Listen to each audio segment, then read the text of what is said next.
कहानियाँ नई नई सीख देती हैं। बच्चों में अगर अच्छे अच्छे संस्कार सींचने हो तो कहानियाँ सबसे अच्छा ज़रिया बन सकती है। आज की कहानी आपको थोड़ा भावुक कर सकती है, क्योंकि आज आपको एक इमोशनल कहानी आपके साथ साझा कर रहा हूँ। हाँ, इमोशनल करने के साथ साथ एक बहुमूल्य बोध भी आप इस कहानी से सीख सकते हैं, इसलिए इसे पूरा ज़रूर पढ़िएगा।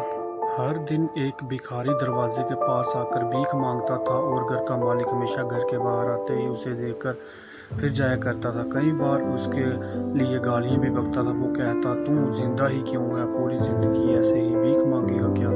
धरती का बोझ क्यों बना बैठा है? और कभी कभी उस भिखारी को गुस्से में वह धक्का भी मार दिया करता। इतना कुछ हो जाने के बावजूद अधिकारी के मुंह से सिर्फ यही निकलता कि भगवान तुम्हारे पापों को माफ करे। एक बार सेठ के धंधे में बड़ा नुकसान होने की खबर मिली। सेठ बहुत परेशान था कि तभी उसके दरवाजे पर वही भिखारी आया। गुस्से में अपना आपा खोते हुए सेठ ने उस भिखारी को पत्थर दे मारा। पत्थर लगने के कारण भिखारी का सर फूट गया और उसके सर से खून बहने लगा। फिर भी दर्द से कहराते हुए भिखारी ने इतना ही कहा, भगवान तुम्हारे पाप को माफ करे। भिखारी जो था वो वहां से चला गया। सेठ सोच में पड़ गया, भिखारी को पत्थर मारा, फिर भी उसने से प्रार्थना की। सेठ का गुस्सा शांत हुआ। सेठ भिखारी का रहस्य जानने के लिए सेठ ने भिखारी का पीछा करना शुरू कर दिया।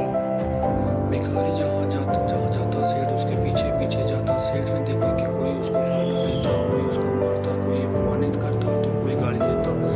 लोग भिखारी के साथ जैसा व्यवहार करते, लेकिन भिखारी सबके लिए एक ही प्रार्थना करता, भगवान तुम्हारे पाप माफ करे।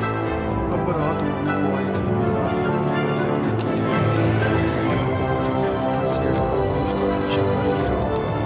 एक पुरानी टूटी हुई खटिया पर काफी कमजोर बीमार लग रही थी। वह भिखारी की पत्नी थी। अपने पति को वापिस आता देख वह खाट से उठ खड़ी हुई। पत्नी ने पति के भीख वाले कटोरे में देखा, उसमें सिर्फ आधी बासी रोटी थी।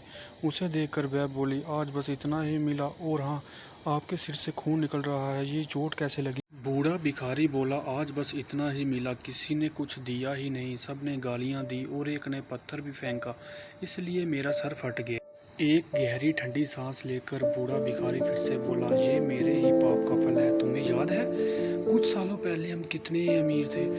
क्या कुछ नहीं था हमारे पास हर चीज़ ज़रूरत से ज़्यादा थी, लेकिन हमने कभी दान नहीं दिया। और उससे भी बुरा हमने उस अंधे भिखारी के साथ किया जो हमारे द्वार पर भीख मांगने आया करता था।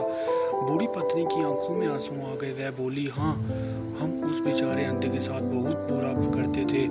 रोटी की जगह कागज़ दिया करते, उसका मजाक उड़ाया करते और कभी कभी मारा भी करते थे।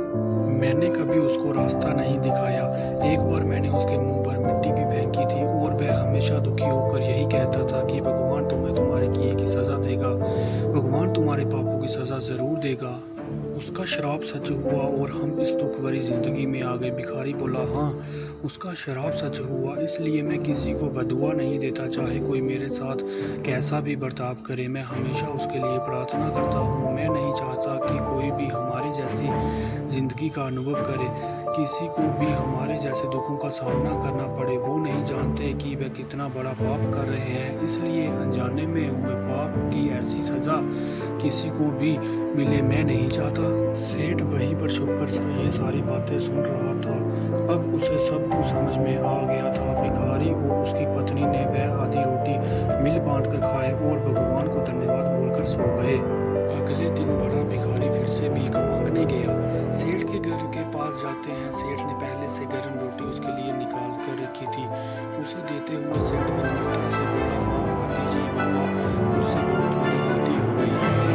बूढ़ा भिखारी बोला, भगवान तेरा भला करे, इतना कहकर वह आगे निकल गया। तो दोस्तों, इस कहानी से जो सीख लेने लायक है वह बड़ी ही सिंपल है कि आदमी चाहे किसी के बारे में बुरा कहे भला करे, लेकिन भगवान सिर्फ कर्म के हिसाब से उसको फल देता है। क्या हुआ अगर भगवान नहीं दिखता है, लेकिन ये बात बिल्कुल सच है, उसके खाते में सबका हिसाब बहुत बहुत पक्का होता है। इसलिए जब किसी के लिए कुछ भी करो तो अच्छा ही करो। तो अगर आपको ये स्टोरी अच्छी लगी हो तो वीडियो को लाइक करें और चैनल को सब्सक्राइब ज़रूर करें।